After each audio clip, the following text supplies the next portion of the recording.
This channel does not promote any violent, harmful, or illegal activities. All content provided by this channel is meant for an educational purpose only. এবার তবে কি সত্যিই শুরু হবে তৃতীয় বিশ্বযুদ্ধ? অন্তত তেমনটাই মনে করছে রাশিয়া। সোমবার রাশিয়ার ল মেকার মারিয়া বুটিনার কথায় সেই আশঙ্কাই প্রকাশ পেয়েছে। আর তার জন্য আমেরিকার বর্তমান প্রেসিডেন্ট জো বাইডেনকেই দায়ী করছেন মারিয়া বুটিনা। প্রসঙ্গত, মার্কিন প্রেসিডেন্ট জো বাইডেনের প্রশাসন সম্প্রতি ইউক্রেনের উপর থেকে আমেরিকা প্রদত্ত অত্যাধুনিক অস্ত্রের প্রয়োগ থেকে নিষেধাজ্ঞা তুলে নিয়েছেন। অর্থাৎ এখন চাইলেই রাশিয়াকে অত্যাধুনিক অস্ত্রের সাহায্যে আক্রমণ করতেই পারে ইউক্রেন। আগামী দিনে ইউক্রেন রাশিয়া যুদ্ধ নিয়ে আমেরিকার নীতি বদলাতে পারে ভেবেই তড়িঘড়ি এই সিদ্ধান্ত নিয়েছে বাইডেন প্রশাসন। খবর এমনটাই। নিষেধাজ্ঞা উঠে যাওয়ায় ইউক্রেন আগামী দিনে রাশিয়ার উপর দূরপাল্লার হামলা চালানোর পরিকল্পনা করছে বলেই খবর সূত্রের। যদিও এই বিষয়ে বাইডেন প্রশাসন কোনো মন্তব্যই করতে চায়নি। নির্বাচিত প্রেসিডেন্ট ডোনাল্ড ট্রাম্পের দায়িত্ব নেওয়ার ঠিক 2 মাস আগে ইউক্রেনের প্রেসিডেন্ট ভ্লাদিমির জেলেনস্কির অনুরোধে ইউক্রেন সেনাবাহিনীকে রাশিয়ার উপর মার্কিন অস্ত্র প্রয়োগের অনুমতি দেয় বাইডেন প্রশাসন।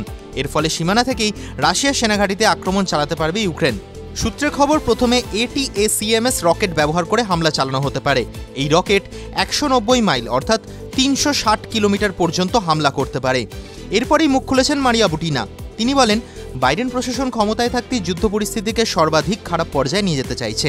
আমরা আশা করি ট্রাম্প এই সমস্যার সমাধান করতে পারবেন, না হলে পরিস্থিতি সত্যি তৃতীয় বিশ্বযুদ্ধ অবধি গড়াতে পারে, যা কারো জন্যই মঙ্গলজনক নয়।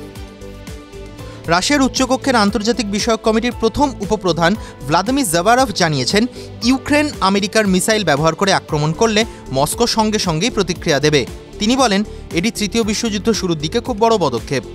এর আগে ভ্লাদিমির পুতিন সেপ্টেম্বরে বলেছিলেন, এই ধরনের অনুমোদন পশ্চিমের দেশ থেকে দেওয়া হলে তার মানে হলো ইউক্রেনের যুদ্ধে ন্যাটো দেশগুলি, মার্কিন যুক্তরাষ্ট্র এবং ইউরোপীয় দেশগুলি সরাসরি জড়িয়ে পড়া। কিছু মার্কিন কর্মকর্তারাও আশঙ্কা প্রকাশ করেছেন যে দূরপাল্লার হামলার অনুমতি মেলায় যুদ্ধের সামগ্রিক গতিপথ পরিবর্তন হবে। ইউক্রেনকে এই ঘটনা সুবিধাও দেবে। ট্রাম্প দায়িত্ব নেওয়ার পর বাইডেনের এই সিদ্ধান্ত প্রত্যাহার করা হবে কিনা তা স্পষ্ট নয়। তবে ট্রাম্প দীর্ঘদিন ধরে ইউক্রেনকে আমেরিকার আর্থিক ও সামরিক সহায়তা করা নিয়ে সমালোচনা করেছেন। দ্রুত যুদ্ধ শেষ করার প্রতিশ্রুতিও দিয়েছেন, যদিও কিভাবে তা সম্ভব হবে সে সম্বন্ধে এখনও কিছু জানা যায়নি। TV9 Bangla digital.